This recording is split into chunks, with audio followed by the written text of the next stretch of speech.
and graduated from Winston-Salem State University. So the Shaquella Robinson case hits very close to home.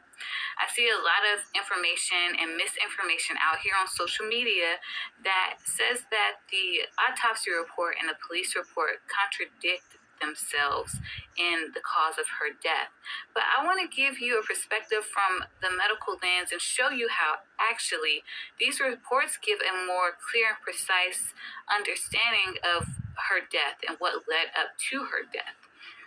So the autopsy report was the first thing released, and the official cause of death was subluxation of her cervical vertebra and spinal cord injury. So that means her bones of her neck were fractured, and her spinal cord, the nerves that run through that column of neck bones, was damaged as well.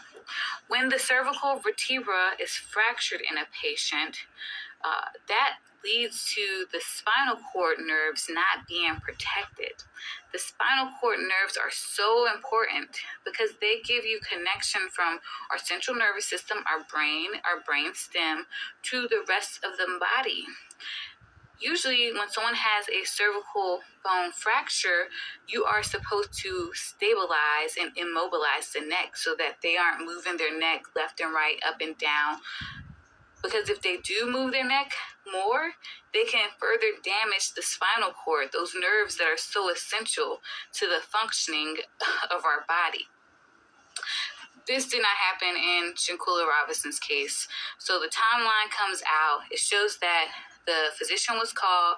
The physician came out. She was altered a little bit mentally, but her vital signs were stable. The physician asked for the friends to take her to the hospital. They declined. Several hours go by, and she declines even more. She declines to the point where they have to call another physician out. And at that time, when the physician comes, Shaquella Robinson has gone into cardiopulmonary arrest. Her heart's not beating. She's not breathing. They have to give her CPR in order to help revive her. But this does not work. So she ultimately dies.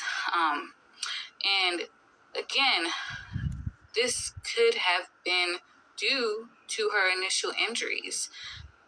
If you fracture the cervical vertebra and damage the spinal cord high up enough, you can stop someone from breathing and someone's heart from beating in the proper way. So this story is clear to me by once again